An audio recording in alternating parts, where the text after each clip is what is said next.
प्रिय विद्यार्थियों, मैं doctor Sangeeta Nagarwal government college Bandikui से। पिछले वीडियो में हम चर्चा कर रहे थे महाकवि कालिदास के बारे में और हमने बताया था महाकवि कालिदास का काल, निर्णय और उनका जीवन परिचय। आज हम चर्चा करेंगे महाकवि कालिदास की रचनाओं के बारे में, जिनकी वजह से महाकवि कालिदास ने भारत में अपना एक विशेष स्थान बनाया है। तो कालिदास की रचनाओं में 4 काव्य ऋतुसंहार, कुमार संभव, रघुवंश और मेघदूत और 3 नाटक विक्रमोर्वशीय, मालविका अग्निमित्रम और अभिज्ञान शाकुंतलम प्रमुख हैं। अब हम एक एक के बारे में विस्तृत से चर्चा करते हैं। तो सबसे पहले देखें ऋतुसंहार। ऋतुसंहार यह एक गीत काव्य है। इसमें 6 सर्ग हैं और प्रत्येक सर्ग में एक ऋतु, क्रमशः ग्रीष्म, वर्षा, शरद, हेमंत, शिशिर और बसंत ऋतु तक 6 ऋतुओं का बड़ा ही सुंदर वर्णन किया गया है। अधिकांश विद्वानों ने ऋतुसंहार को कालिदास की प्रथम कृति माना है।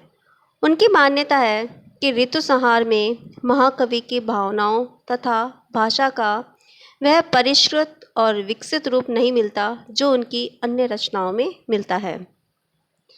अब चर्चा करें हम कुमार संभव की।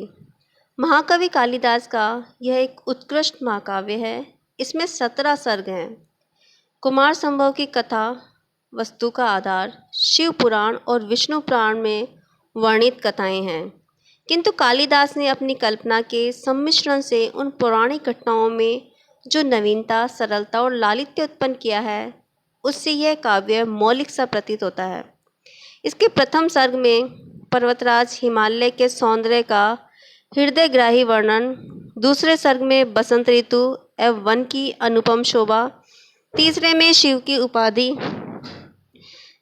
में शिव की समाधि, चौथे में शिव द्वारा कामदेव का दहन तथा रति का करुण विलाप, पांचवें में पार्वती की तपस्या तथा बटुवेशधारी शिव और पार्वती में संवाद तथा बाद के सर्गों में शिव पार्वती विवाह, कुमार कार्तिकेय का जन्म, देवताओं का सेनापति नियुक्त होना तथा तारकासुर वध आदि का वर्णन है। कुमार संभव में पार्वती के यौवन जनित रूप सौंदर्य, रति का विलाप तथा शिव पार्वती विवाह आदि के कतिपय प्रसंग अत्यंत ही भावपूर्ण, आकर्षक एवं सुंदर बन पड़े हैं। काव्य कला की दृष्टि से यह बहुत उत्कृष्ट कोटि की रचना है। अब हम चर्चा करें रघुवंश की। कालिदास की रचनाओं में तथा संपूर्ण संस्कृत साहित्य में रघुवंश सर्वाधिक ख्याति प्राप्त महाकाव्य है, जिसमें 19 सर्ग हैं। रघुवंश का मूल स्रोत वाल्मीकि कृत रामायण है। रघुवंश में सूर्यवंशी राजा दिलीप से लेकर राम तथा राम के वंशज राजाओं का चरित्र वर्णन है। इसमें दिलीप, रघु, अज, दशरथ, राम, कुश आदि 29 राजाओं की जीवन घटनाओं और उनके एक सहस्राब्दी के बीच के इतिहास को महाकवि ने इस तरह क्रमबद्ध रूप से सजाया है कि बिखरी हुई घटनाओं और कथा के अविरल प्रभाव में कहीं भी विराम और शैथिल्य नहीं आया। रघुवंश में सभी प्रधान रसों का समावेश हुआ है। वशिष्ठ तथा वाल्मीकि ऋषियों के आश्रम के वर्णन में शांत रस का, अज तथा राम के युद्धों के वर्णन में वीर रस का और राजा अग्निवर्ण के विलास वर्णन में श्रृंगार रस का सुंदर निष्पादन हुआ है। रघुवंश की रचना का मूल उद्देश्य रघु की वंश परंपरा वर्णन के साथ राम की जीवन घटनाओं का सविस्तार वर्णन करना रहा है। इस लक्ष्य की पूर्ति हेतु राम और उनके जीवन वृत्त का वर्णन 10वें सर्ग से 16वें सर्ग तक 7 सर्गों में किया गया है, जबकि राम के पूर्वज दिलीप, रघु, अज और दशरथ के जीवन व्रतों का वर्णन प्रारंभ के 9 वर्गों में तथा राजा राम के आगे की वंश परंपरा का वर्णन अंतिम 3 सर्गों में संक्षिप्त रूप में पूरा कर दिया गया है। रघुवंश में रघु के पुत्र अज का इंदुमती से विवाह, कोमलमाला के गिरने से इंदुमती की मृत्यु और अज का करुण विलाप, पुष्पक विमान द्वारा राम और सीता का रमणीय स्थलों का भ्रमण आदि का अत्यंत मनोरम एवं चित्ताकर्षक चित्रण हुआ है। रघुवंश का प्रत्येक पद पाठक को आनंदित एवं भाव विभोर कर देता है। आइए अब हम चर्चा करें मेघदूत की। मेघदूत संस्कृत साहित्य का ही नहीं बल्कि विश्व साहित्य जगत का ऐसा महाकाव्य है जिसके समता का कोई अन्य काव्य अब तक उपलब्ध नहीं हुआ। मेघदूत एक छोटा सा खंड काव्य है जिसमें 100 से कुछ अधिक श्लोक हैं, जिसमें 2 खंड हैं, पूर्व मेघ तथा उत्तर मेघ। इस काव्य में एक यक्ष का वर्णन है जिसे अपनी स्वामी कुबेर के शाप के कारण अपनी पत्नी को अलकापुरी में छोड़कर रामगिरी पर्वत पर निर्वासित होना पड़ा था। पत्नी से यह विछोह उसके लिए असहनीय सिद्ध हुआ। वर्षा ऋतु में जब उसने एक मेघ को उत्तर दिशा में पर्वत की ओर जाते देखा तो उसने उस मेघ को संबोधित करते हुए अपनी प्रिया तक अपना विरह संदेश पहुंचाने का आग्रह किया। पूर्व मेघ में प्रकृति के मनोरम दृश्यों तथा बरसात की उन्मादक रंगनियों का आकर्षक चित्रण है। इसमें रामगिरी से अलका तक पहुंचने के लिए मार्ग निर्देश किया गया है। उत्तर मेघ सौंदर्य और प्रेम के नवीनतम, अनोखे और अभिरामतम चित्रण से भरा हुआ है। भावाभ्यंजना तथा प्राकृतिक सौंदर्य वर्णन की दृष्टि से यह अत्यंत ही सुंदर काव्य है। उपयुक्त सभी महाकाव्यों के अतिरिक्त महाकवि कालिदास नाट्य विधाओं के भी ज्ञाता थे।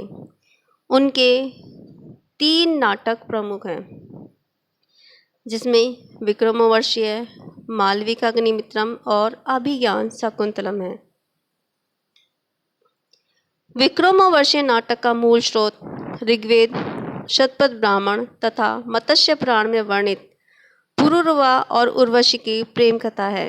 यही पुरूरवा और उर्वशी नाटक के नायक और नायिका हैं।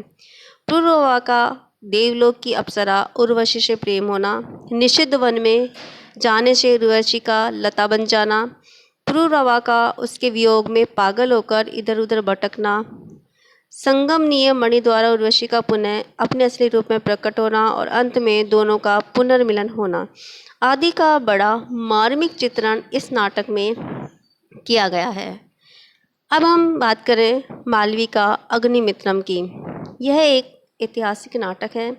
इसमें 5 अंक हैं। इसमें शुंग वंशीय राजा अग्निमित्रम तथा उसकी रानी ईरावती की परिचारिका मालविका की प्रेम कथा है। मालविका अपने लावण्यमय सौंदर्य से अग्निमित्र का हृदय जीत लेती है। रानी ईरावती को जब इस प्रेम व्यापार का पता लगा तो मालविका को कारावास में बंद करवा देती है। अंत में यह मालूम होने पर कि मालविका भी राजकुमारी है, तब अग्निमित्र से विवाह हो जाता है। नाट्य कला की दृष्टि से मालविका अग्निमित्र एक अत्यंत सुंदर रचना है तथा इसके संवाद बड़े ही आकर्षक एवं हृदय को छूकर झंकृत करने वाले हैं। अब हम उसकी कालिदास की विश्वविख्यात कृति की चर्चा करें जो है अभिज्ञान शाकुंतलम। कालिदास का यह नाटक समस्त संस्कृत साहित्य का उत्कृष्ट नाटक है। इस नाटक की कथा वस्तु के आधार पर महाभारत और पद्म पुराण के मूलतः वे अंश हैं जिनमें ऋषि विश्वामित्र के तपोभंग, शकुंतला की उत्पत्ति और दुष्यंत से प्रेम तथा गंधर्व विवाह का वर्णन है। कालिदास ने इस पौराणिक कथानक के आधार पर 7 अंकों में हस्तिनापुर के महाराजा दुष्यंत तथा शकुंतला के प्रेम, वियोग तथा पुनर्मिलन की कथा का वर्णन किया है।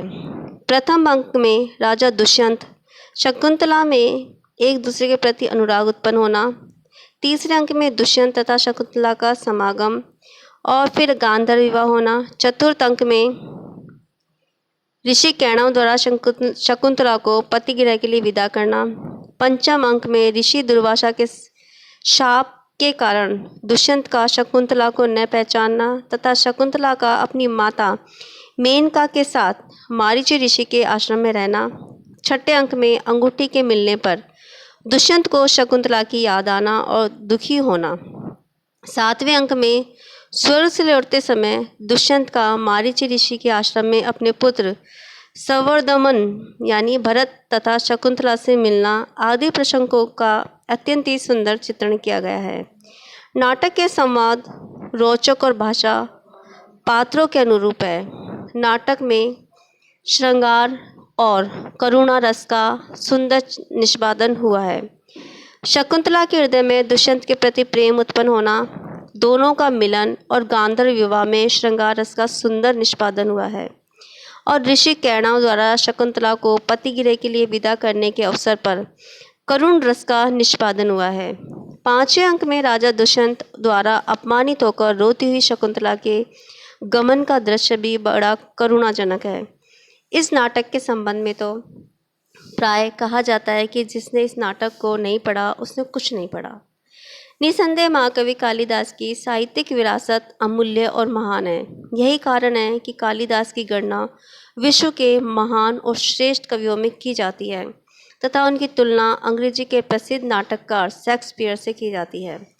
कुछ विद्वानों ने तो कालिदास को भारत का शेक्सपियर कहा है, किंतु भारतीय संस्कृति के संदर्भ में कालिदास की समता का कोई अन्य कवि और नाटककार नहीं है।